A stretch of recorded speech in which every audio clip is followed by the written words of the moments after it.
Assalamualaikum warahmatullahi wabarakatuh. Alhamdulillah, wassalli ala rasulillah Muhammad ibn Abdillah, la hawla wa la quwata illa billah, amma ba'du. Qala Allah ta'ala fil Qur'anil Karim, a'udzu billahi minasyaitonir rajim. Ya ayyuhalladzina amanu ittaqullaha haqqa tuqatih wa la tamutunna illa wa antum muslimun. Wa qala sallallahu alaihi wasallam, fa inna asdaqal hadits kitabullah wa inna afdalal huda nabi sallallahu alaihi wasallam wa syarrul umuri muhdatsatuha wa kullu muhdatsatin bid'ah wa kullu bid'atin dhalalah wa kullu dhalalatin finnar. Bapak Ibu jemaah sekalian, rahmat Allah Subhanahu wa taala. Pertemuan kali ini kita melanjutkan kembali kajian HPT, Himpunan Putusan Tarjih Muhammadiyah. Pada pertemuan sebelumnya kita sedang membahas kaifiyah sholat atau tata cara sholat menurut putusan tarjih. Sudah sampai kepada berdiri, jadi dari niat kemudian berdiri menghadap kiblat. Nah, yang berikutnya, kalau orang sudah sholat berdiri menghadap kiblat, itu wajah kita itu arahnya kemana? Ya, apakah arahnya itu ke depan, ataukah menunduk, atau kemana? Nah, ini yang akan kita bahas. Kalau kemarin kita berbicara sholat itu harus menghadap kiblat. Kiblat itu ya Ka'bah atau Masjidil Haram. Nah, menurut ijtihad kita, arah kiblat ini ya seperti ini. Tidak tepat persis ke arah barat. Tapi sekarang yang menjadi pertanyaan, kalau Bapak Ibu berdiri, ini sudah sholatnya menghadap ke kiblat. Ini wajahnya itu lurus, sebagaimana lurusnya kita sedang posisi menghadap ke Ka'bah atau ke kiblat, ataukah pandangan itu tunduk ke bawah? Kalau tunduk ke bawah berarti tidak menghadap kiblat, atau begini yang menghadap kiblat. Nah, itu bagaimana? Baik. Di sini dalam putusan tarjih Muhammadiyah disebutkan, pandangan mata orang yang sedang sholat itu diarahkan ke tempat sujud. Ya, jadi putusan tarjih mengatakan, jadi pandangan wajah orang yang sedang sholat itu dihadapkan ke arah tempat sujud. Kenapa harus diarahkan ke tempat sujud atau ke bawah? Bukan lurus, kan kita menghadap kiblat, tapi wajahnya tidak lurus ke arah kiblat. Itu tujuannya adalah untuk mencapai kehusyuan semaksimal mungkin. Jadi Bapak Ibu nanti ketika dikaitkan dengan sholat itu khusyuk, orang yang menunduk ke bawah dengan yang pandangannya lurus ke depan, itu mana yang lebih dekat kepada khusyuk. Nah, di sini putusan tarjihnya mengatakan ya pandangan itu tunduk ke bawah atau ke tempat sujud, tujuannya supaya untuk mencapai kehusyuan. Khusyuk ini termasuk bagian dari perkara penting ya, dalam sholat. Nah, kalau kita belajar sholat, terkadang kita itu hanya belajar dari segi dohirnya saja. Jadi fikih sholat dalam pengertian dohirnya saja. Takbir, berdiri, ruku, sujud, sampai dengan salam. Tapi seringkali ada yang terlupakan. Kita belajar sholat itu mengabaikan tentang ruhnya sholat. Ya. Jadi ruhnya sholat itu ya khusyuk itu. Kita terkadang tadi sudah merasa cukup, yang penting sudah berwudu, terpenuhi semua syarat-syarat sholat, lalu sholat, adapun perkara sholatnya khusyuk atau tidak, ini terkadang belum menjadi perhatian kita. Padahal khusyuk pun termasuk bagian dari hal penting di dalam sholat. Dalam surat Al-Mu'minun kan qad aflahal mu'minun alladzina hum fi shalatihim khashi'un. Kalau saya buat ini tingkatan-tingkatan, Allah itu kan menciptakan makhluk. Makhluk itu banyak. Ada manusia, ada jin, ada syaitan, ada binatang. Dari sekian makhluk, maka derajat yang paling tinggi adalah makhluk yang bernama manusia. Jadi kita ini sudah naik di atas dibandingkan dengan makhluk-makhluk yang lainnya. Laqad khalaqnal insana fi ahsani taqwim. Jadi kitalah yang tertinggi di antara sekian makhluk itu yang bernama manusia. Ini makhluk yang paling sempurna itu manusia. Hatta dibandingkan dengan malaikat pun manusia makhluk yang paling unggul. Ini tingkatan pertama ya. Kemudian Bapak Ibu, kita semuanya sudah menjadi manusia. Tapi manusia itu kan beda-beda. Ada manusia itu yang beriman, ada yang kafir, ada yang munafik, ada yang fasik. Maka di antara sekian manusia, kita memilih menjadi manusia-manusia yang beriman, maka kita dari manusia ini naik lagi tingkatannya. Jadi qad aflahal mu'minun. Sungguh beruntunglah orang-orang yang mukmin, bukan hanya sekadar menjadi manusia, tapi manusia yang mukmin, karena manusia itu banyak tadi. Ya, jadi kita sudah naik lagi nih. Manusia naik lagi menjadi manusia yang mukmin. Orang yang mengaku beriman atau mukmin itu juga beda lagi. Ada orang yang mengaku beriman mau sholat, ada juga yang tidak mau sholat. Jadi kita sudah manusia mukmin yang mau sholat. Wah, udah makin naik nih derajat kita. Karena ada yang mukmin atau yang mengaku beriman tapi nggak mau sholat. Jadi yang paling beruntung itu qad aflahal mu'minun itu adalah mukmin yang sholat. Maka kita semua yang hadir di sini alhamdulillah sudah sholat. Tapi sholat itu belum cukup, karena nanti tingkatan orang yang sholat ada yang sholatnya dengan khusyuk dan ada yang sholatnya tidak khusyuk. Gitu. Maka kita harus naik kepada level yang tertinggi, alladzina hum fi sholatihim khashi'un. Orang-orang yang sangat beruntung itu adalah orang-orang yang menjadi manusia, manusia yang beriman, iman yang mau sholat, sholatnya adalah sholat yang khusyuk. Nah, inilah level yang tertinggi. Jadi manusia-manusia yang khusyuk.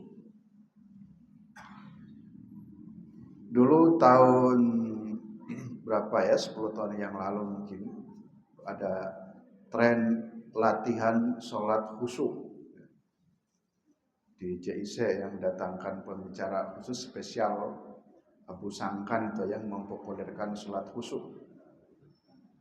Betapa orang berjubel-jubel untuk ingin belajar sholat khusyuk, sekalipun pelatihannya bayar. Jadi belajar sholat khusyuk saja pun itu harus bayar pelatihannya. Dari segi antusias bagus. Ada orang-orang yang ingin belajar khusyuk. Berapapun uang yang harus dikeluarkan, yang penting saya bisa sholat khusyuk. Bolehlah, itu satu sisi. Sisi yang lain, sesungguhnya kita ngaji begini, kajian seperti ini, kita belajar sholat dengan khusyuk. Ini gratis, tinggal nanti diamalkan. Karena orang yang ikut pelatihan pun walaupun bayar 1 juta, 2 juta, bisa khusyuk saat pelatihan. Tapi setelah itu, jika tidak ada kesadaran dari hati, sholatnya ya tidak khusyuk lagi. Jadi yang terpenting adalah bagaimana keinginan yang terus-menerus diupayakan supaya khusyuk. Jadi khusyuk itu harus dicari, diupayakan. Salah satunya dari sejak berdiri pun itu berdiri yang khusyuk. Dalam hadis Nabi dari Abu Hurairah radhiyallahu anhu, anna Rasulullah sallallahu alaihi wasallam kana idza shalla rafa'a basarahu ila as-sama'i fanazalat alladziina hum fi salatihim khashi'un. Dulu Rasulullah SAW kalau sholat itu rafa'a basarahu ila sama. Jadi pandangan Nabi itu ke atas. Umpamanya baca Fatihah alhamdulillahirabbil alamin. Jadi pandangan Nabi itu ke atas ketika sholat. Lalu kemudian diturunkanlah surat Al-Mu'minun tadi. Alladzina hum fi sholatihim khashi'un. Sholat itu harus khusyuk. Bahasa lain, Allah mengingatkan Nabi, kira-kira Muhammad, sholat itu ya mata itu jangan ke atas. Karena kalau ke atas, itu bisa mengakibatkan hilang konsentrasi sholat. Coba Bapak Ibu, kalau lagi sholat matanya jelalatan ke atas, oh lihat ada cecak, akhirnya mikir tentang cecak, cecak, lari-lari, kejar-kejaran, terus melayang, akhirnya keusian kita itu kan terganggu.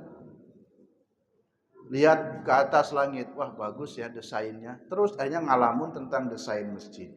Jadi mata kita itu cepat ya merubah kehusuan kita karena gara-gara pandangan itu. Termasuk tadi kalau Bapak menghadapnya ke depan, maka Bapak dan Ibu juga mohon saling membantu di antara kita supaya khusyuk. Jangan menggunakan atau jangan memakai pakaian-pakaian yang dapat mengakibatkan terganggunya kehusuan orang. Bapak berdiri di saf kedua. Di saf pertama sholatnya pakai baju gambar partai. Terus partainya partai yang tidak kita sukai, kan jadi jengkel. Sholat kok pakai baju partai. Kebetulan dia juga nggak suka. Kan jadi sholatnya itu malah kacau itu. Karena gara-gara tuh pandangan kita melihat ke depan ada gambar, komentari tentang gambar. Nah, jadi dulu Nabi pernah sholat itu menghadap ke atas pandangan Nabi. Lalu turunlah ayat ini, akhirnya Nabi fatok to'a roksahu, Nabi pun menundukkan kepalanya. Maka Nabi sholatnya kemudian menunduk, bukan menengadah ke atas. Jadi menunduk.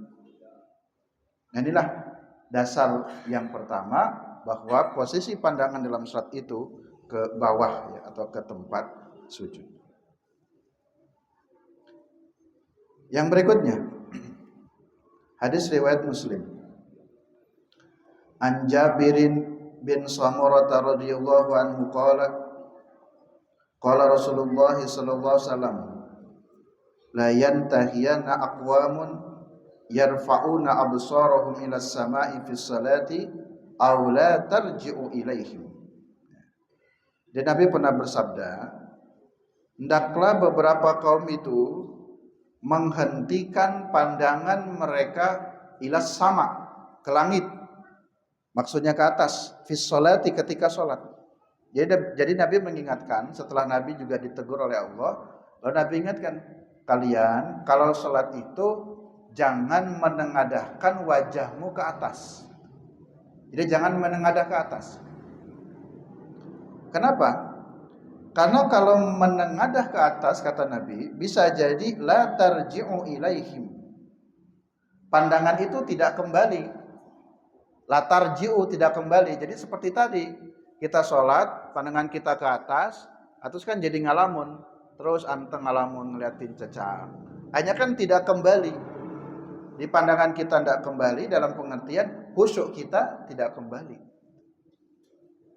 Nah, jadi itu salah satu cara ya, usaha supaya khusyuk, yaitu dalam bab berdiri pun ada aturannya.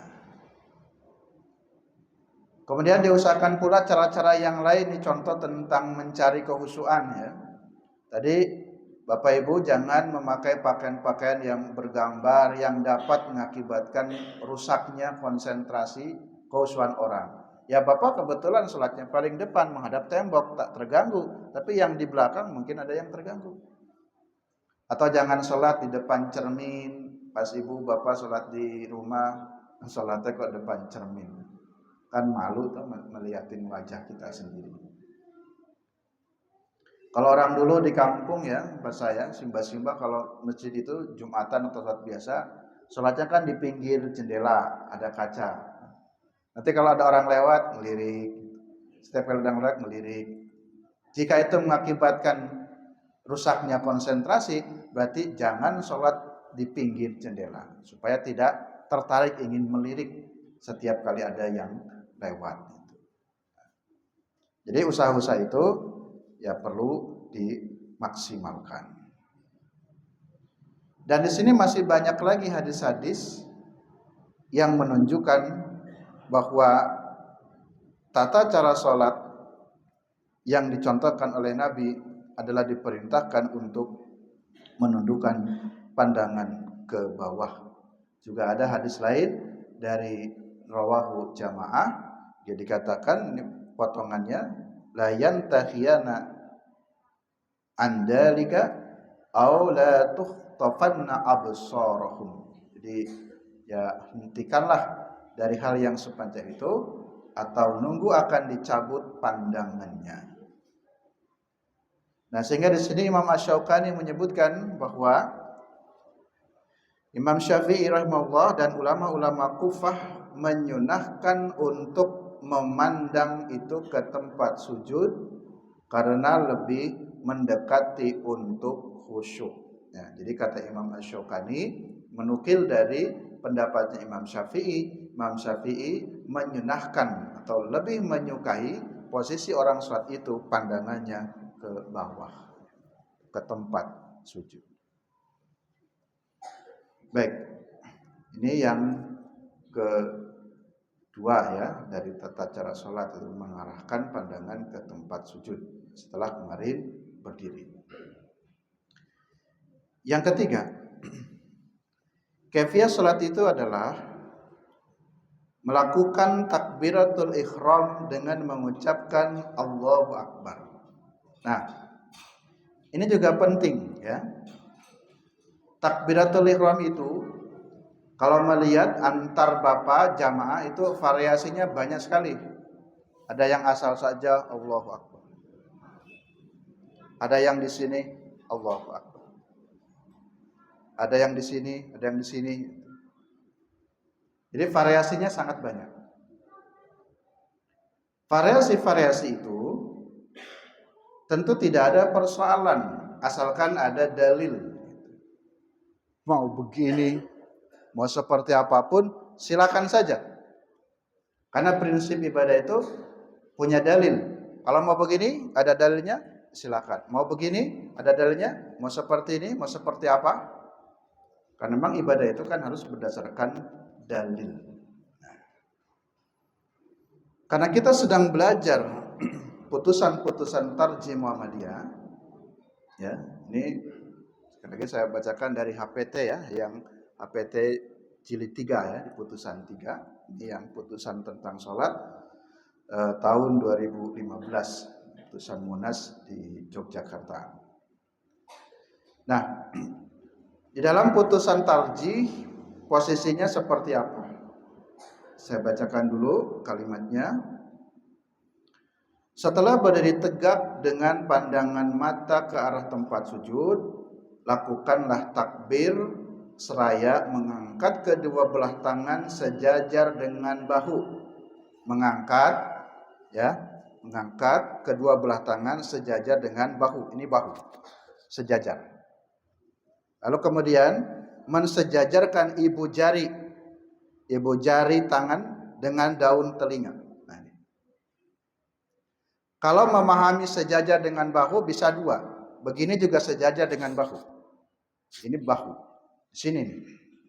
Tapi begini juga sejajar dengan bahu. Lalu kemudian ibu jari dengan daun telinga. Nah, Muhammadiyah pakainya yang ini, bukan yang di sini. Bukan yang di mana, tapi di sini. Kenapa? Itu banyak sekali dalil-dalil yang menunjukkan pertama sejajar dengan bahunya ya, lalu yang kedua yang menunjukkan bahwa jari-jari itu sejajar dengan telinga. Tapi kalau kita ngambil yang sejajar dengan bahu saja, di sini bisa pakai hadis yang ini. Tetapi ada juga hadis yang mengatakan sejajar dengan telinga. Bahkan nanti disebutkan ada lagi hadis yang menunjukkan ibu jari juga sejajar dengan daun telinga. Tetap mengharap ke kiblat. Nah, jadi sini. Nah, kita padukan hadis-hadis tersebut, ini kategori sejajar dengan bahu, kemudian ini sebaris dengan telinga. Nah, itulah putusan tarjihnya. Mana dalilnya? Saya bacakan dalil-dalilnya. Di sini ada 6. Ada 6 hadis. Ada 6 hadis. 6 hadis itu saya bacakan dulu hadis yang umum. An Salim bin Abdullah an abihi anna Rasulullah SAW kana yarfa'u yadayhi, adalah Rasulullah SAW apabila sholat beliau yarfa' yadayhi, mengangkat kedua tangannya. Berarti takbir itu ya diangkat. Walaupun dalam pandangan mazhab lain Maliki atau Hanafi kan sholat ada yang tidak mengangkat tangan, cuman Allahu Akbar cuman gitu saja. Tapi dalam pandangan yang lain dengan mengangkat tangan, diangkat tangannya, bukan hanya sekedar lafaz takbirnya saja. Nah, anna Rasulullah SAW kana yarfa'u yadayhi, adalah Rasulullah SAW mengangkat kedua tangannya hadwa mankibaihi. Nah, hadwa mankibaihi itu artinya sejajar dengan kedua bahunya. Hadwa mankibaihi, sejajar dengan kedua bahu. Nah, nanti mentafsirkan sejajar itu, jadi gurunya bisa beda-beda. Sejajar itu begini, sehingga ada yang sini Allahu Akbar. Ini kan sejajar. Allahu Akbar di bawah. Tapi sesungguhnya naik ke atas pun segini, ini juga sejajar dengan bahu. Jadi ketika pakai hadis yang ini bahwa Rasulullah mengangkat tangannya sejajar dengan bahu, nanti tafsirnya atau prakteknya bisa di sini, ini dikatakan sejajar dengan bahu, atau agak atas ini pun sejajar dengan bahu. Ya. Jadi hadis ini benar. Hadis ini riwayat Bukhari, tapi tafsir sejajar dengan bahu diletakkannya di mana itu bisa jadi berbeda. Nah, itu hadis yang umum tentang bahwa Nabi mengangkatnya sejajar dengan bahu. Dan ada hadis lain juga sama, rafa'a yadayhi hina yukabbiru hatta yaj'alahuma hadwa mankibaihi, sampai kedua tangannya itu dijadikan sejajar dengan bahu. Nah, sekarang hadis yang sejajar dengan bahu itu dikaitkan dengan juga sejajar dengan telinga, bahwa dengan telinga ini juga ada. Tapi kalau bahu saja di sini bisa benar. Tapi ketika yang kaitan dengan telinga, ini kan tidak sejajar dengan telinga. Maka Muhammad memahami sejajar dengan bahu itu ya begini, sejajar dan lurus dengan ini telinga. Beberapa hadis yang menunjukkan juga sejajar dengan telinga. Hadis riwayat Muslim. An Maliki ibni al-Khuwairis anna Rasulullah sallallahu alaihi wasallam kana idza qabbara rafa'a yadayhi hatta yukhadiya bihima udunaihi. Udun itu telinga. Adalah Rasulullah SAW jika beliau bertakbir, beliau mengangkat kedua tangannya sehingga sejajar kedua tangan itu dengan kedua telinganya. Ya. Jadi ada hadis yang mengatakan, hadis riwayat Muslim, Rasulullah apabila mengangkat tangan itu sejajar dengan kedua telinganya. Berarti di sini sejajar dengan kedua telinga. Nah, ini kalau hadis Muslim mengatakan yuhadiya bihima udunaihi, dia sejajar dengan telinga. Wa idza raka'a rafa'a yadayhi hatta yuhadiya bihima udunaihi. Demikian juga sama ketika mau ruku lagi, ini kan takbiratul ihram, Allahu Akbar. Nanti mau ruku juga Allahu Akbar. Terus semuanya sami Allah liman hamidah, ini sejajar dengan telinga. Menurut hadis riwayat Muslim dari Malik bin Huwairis, itu menyebut kalimatnya langsung sejajar dengan telinga atau kedua telinga. Yang berikutnya, hadis riwayat Abu Dawud an Abdullah Jabbar bin Wa'il an abihi annahu absara an-nabiyya sallallahu alaihi wasallam hina qama ila salati rafa'a yadayhi hatta kanata bihiyali mankibaihi wa hada bi ibhamaihi. Nah, sini dua kalimat, bihiyali mankibaihi wa hada bi ibhamaihi. Jadi Rasulullah SAW itu ketika beliau berdiri untuk mengerjakan sholat, beliau mengangkat kedua tangannya sehingga kedua tangan itu setentang dengan kedua bahunya dan mensejajarkan dua ibu jarinya dengan kedua telinganya. Nah, di sini langsung dengan kalimat bi ibhamaini. Ini kan ibhamun bahasa Arabnya. Ibhamun as-sababatu al-wusta al-khinsar al-binsar, ibham. Jadi kalau menurut hadis riwayat Abu Dawud, sejajar dengan telinga itu disebutkan langsung ini ibu jari itu, ibu jarinya sejajar dengan daun telinga. Nah, karena ini sini ibu jari sejajar dengan daun telinga, nah, berarti kalau posisi di bawah ini kan tidak bisa. Ibu jari sejajar dengan telinga. Sehingga kalau bisa mengamalkan hadis Abu Dawud berarti ini harus naik. Sehingga di sini sejajar dengan daun telinga. Ini ibu jari, ibham disebutkan, ibham ini di sini. Kemudian satu lagi hadis riwayat Imam Tirmidzi dari Abu Hurairah. An Abi Hurairah radhiyallahu anhu qala kana Rasulullah sallallahu alaihi wasallam idza kabbara lis-salati, apabila beliau Nabi takbir hendak salat, nasyara asabi'ahu, beliau membuka jari-jarinya. Jadi membuka jari, jadi jangan rapat begini. Allahu Akbar. Ya biasa aja dibuka, direnggangkan. Ini menurut hadis riwayat Tirmidzi. Jadi Nabi kalau takbir mengangkat tangan itu tidak merapatkan begini, tapi ya membuka. Biasa ya. Ya Anda harus begini juga, ya secukupnya saja. Allahu Akbar. Nah itu menurut hadis riwayat Imam Tirmidzi.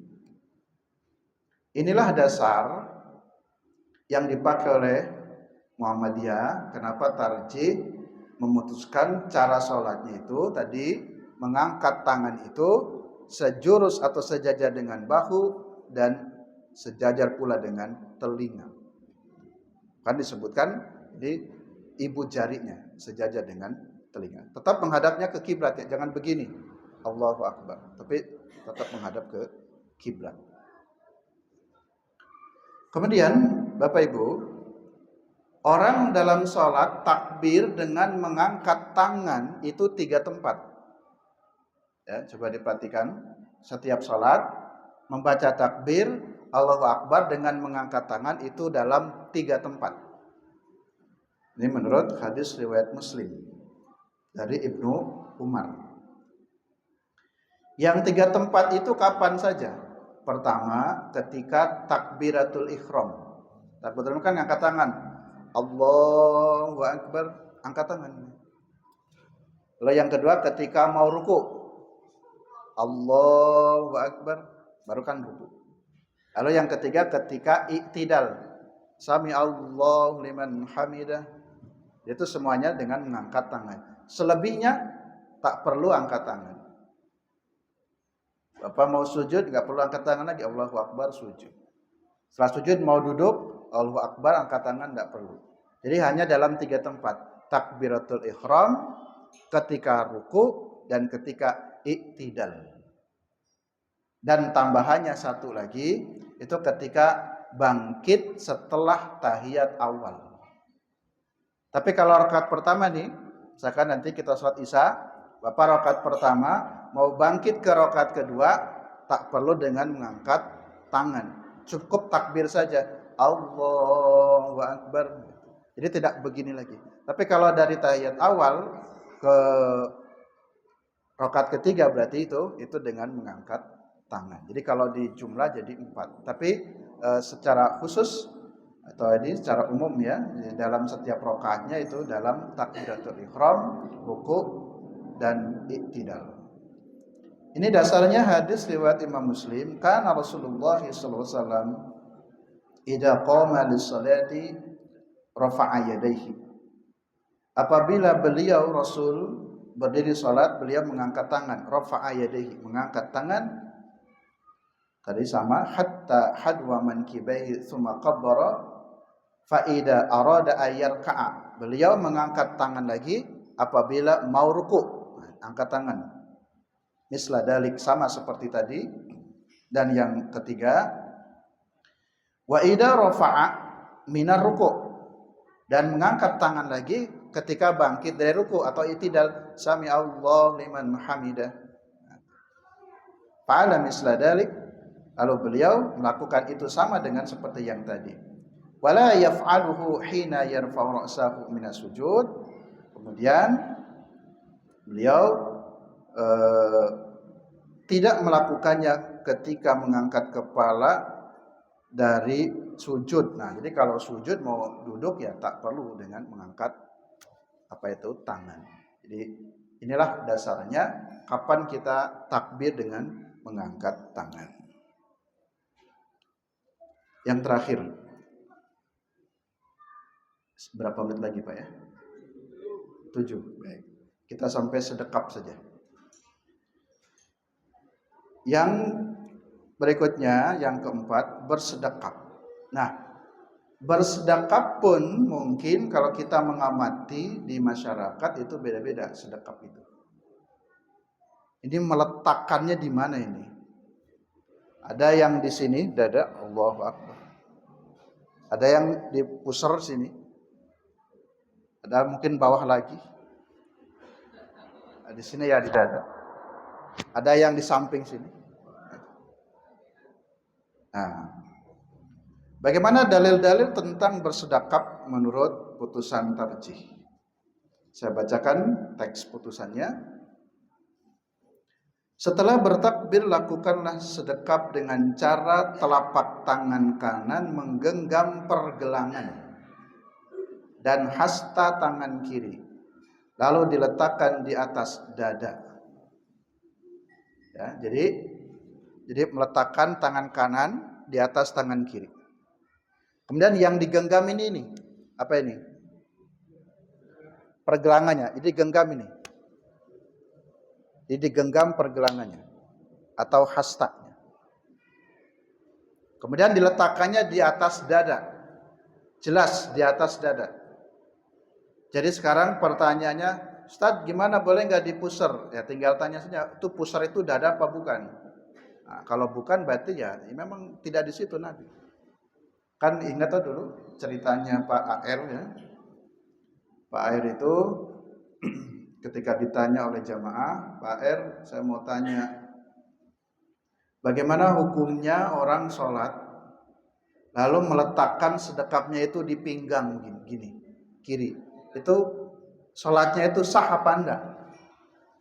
Terus jawab beliau, kata Pak R, sah. Jadi sah Bapak Ibu nih, kalau sholatnya di sini sah, asalkan dadanya ada di situ. Jadi kata Pak R, yo, nggih monggo sah mawon, asal dadanya ada di situ. Kira-kira jawabannya dada ada di pinggang enggak? Ya enggak mungkin. Bahasa lain ya enggak boleh. Pak R kan orang Jogja ya, sambil enteng-entengan tapi tidak ingin menyinggung. Ya, tidak ingin menyinggung orang yang sholatnya seperti itu, dianggap kamu enggak sah sholat kok begitu. Kata Pak R, ya enggak apa-apa, ya sah-sah saja kok. Begitu sah saja, asalkan dadanya ada di situ. Tapi kan persoalannya kan enggak mungkin dada ada di pinggang. Karena memang hadisnya jelas sebutkan di atas dada, ala sodrihi. Baik, saya bacakan dalil-dalilnya supaya Bapak Ibu lebih mantap lagi dalam mengamalkan praktek ini. Banyak hadisnya, diantaranya hadis riwayat Bukhari dan Imam Ahmad an Sahl bin Sa'd radhiyallahu anhu qala kana an-nasu yu'maruna ayyadha'a ar-rajulul yadda al-yumna ala dira'ihi al-yusra fis shalah. Orang-orang diperintahkan oleh Nabi masing-masing untuk meletakkan tangan kanan di atas hasta tangan kirinya. Jadi Nabi perintahkan meletakkan ala dira. Dira itu hasta. Hasta itu mana? Ini Pak ya. Jadi meletakkan tangan kanan di atas hasta tangan kirinya. Itu yang pertama menggunakan kata dira. Hadis berikutnya, hadis riwayat Muslim dari Wa'il bin Hujr. Saya baca pada potongan hadisnya yang terkait dengan ini. Tsumma wada'a yadahu al-yumna 'alal yusra. Kemudian Nabi meletakkan tangan kanan di atas tangan kiri. Jadi jangan dibalik. Walaupun yang kidal ya, enggak boleh tangan kiri atas tangan kanan. Allahu Akbar. Jadi, yang kanan yang di atas yang kiri. Kemudian hadis riwayat Abu Daud. Sama dari Wa'il, qultu la anduranna ila salati. Rasulullah sallallahu alaihi wasallam. Kaifa yusalli? Qala faqama Rasulullah sallam fastaqbala al-qiblat fakabbara farafa'a yadayhi hatta hadata udunayhi summa akhadha shimalahu biyaminihi. Jadi Wa'il bin Hujr itu pernah ditanya bagaimana cara sholat Nabi. Lalu Wa'il menjelaskan, saya memperhatikan sholat Nabi. Nabi itu kalau sholat beliau berdiri menghadap kiblat, lalu kemudian takbir, mengangkat kedua tangannya sejajar dengan telinganya. Kemudian summa akhadha shimalahu biyaminihi. Kemudian beliau memegang tangan kirinya dengan tangan kanannya. Jadi yang kiri yang dipegang oleh kanan, atau istilahnya yang kanan diletakkan di atas tangan kirinya. Kemudian hadis yang lain riwayat Ibnu Huzaimah, "Tsumma wada'a yadahu al-yumna 'ala kaffihil yusra." Nabi meletakkan tangan kanannya ala kaffihil yusra, atas kaf. Kaf itu punggung tangan yang kiri. Wa rusghi was-sa'idi, juga di atas pergelangan dan hasta. Jadi kadang Nabi memegangnya di sini, di punggungnya, atau kadang di pergelangannya atau di hastanya. Jadi sesungguhnya boleh ya, jadi bisa di pergelangannya atau di punggungnya atau di hastanya. Tapi kalau tadi dalam rumusannya biar sama di ini, di apa ini namanya, pergelangan ya, dipegangnya begitu, di pergelangan. Dan yang terakhir hadis dari Ibnu Huzaimah. An Wa'il bin Hujr qala sallaitu ma'a Rasulillah sallallahu alaihi wasallam wa wada'a yadahu al-yumna ala yadihi al-yusra ala sadrihi. Nah ini kata sadrihi, di atas dadanya.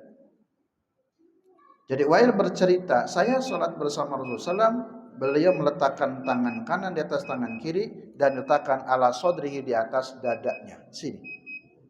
Jadi mohon maaf untuk ibu-ibu juga dalilnya sama. Jadi sholatnya ibu-ibu pun ketika meletakkan tangan ya di atas dadanya. Ya, jadi sama. Nanti termasuk dalam bab sujud besok akan kita jelaskan ya. Jadi sesungguhnya tidak perlu dibeda-bedakan. Kalau perempuan mohon maaf sujudnya diginikan. Kalau apa tadi sedekapnya seperti apa. Tapi hadis itu berlaku untuk umum. Jadi sama saja. Demikian Bapak-bapak dan Ibu-ibu cemaskan yang rahmatullah SWT, kajian tarjih pada kesempatan kali ini kita membahas dua tambahannya tentang pandangan sholat ke arah tempat sujud dan meletakkan tangan di atas dada. Mudah-mudahan ada manfaatnya. Kurang lebihnya mohon maaf. Billahi taufiq wal hidayah. Assalamualaikum warahmatullahi wabarakatuh.